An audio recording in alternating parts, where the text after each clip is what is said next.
Աշկատ է։ Մամուլիս է, ուղակի Ժորջա, ստեղ պետք է արձանագրենք հետևյալը, Օլեգ Դուլգարյան, իրավապաշտպան,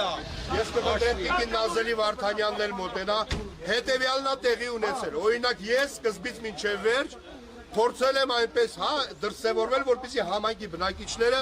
խոսեն, չեն միջամտել, չեն խանգարել, այն մարդիկ, ովքեր որ դեմ էին արտահայտվում, անմիջապես տեղական իշխանությունների ներկայացուցիչների կողմից սաստվում էին։ Կարծես թե տեղական իշխանությունները ստանձնել են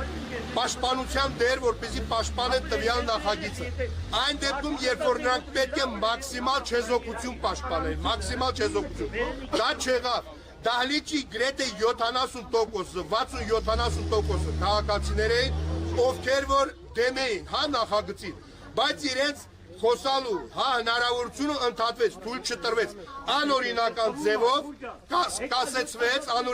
ձևով կասեցվեց հանրային լսումը, որը կամայականություն է։ Եթե չկա հաստատված ռեգլամենտ, այսինքն բանախոսներ, ժամ նշված չի, ապա պետք է ամբողջ հարցերի շարանը ինքը ավարտվի, նոր լսումները ավարտվեն։ Այն ինչ տեսան նախաձեռնողները, որ դեմ կարծիքները կամ բացասական կարծիքները կամ այն կասկածները նախագծի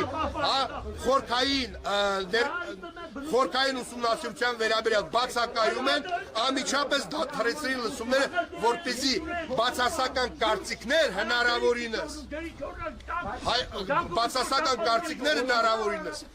քիչ արտահայտվեն, որպեսզի հետագայում որոշում կայացնելուց կաշկանդված չլինեն եւ հաջորդ ամենամտահոգիչ հարցը անցյալ տարի արդեն տրվել է բացասական եզրակացություն, անցյալ տարի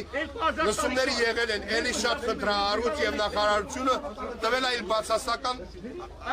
եզրակացությունը եւ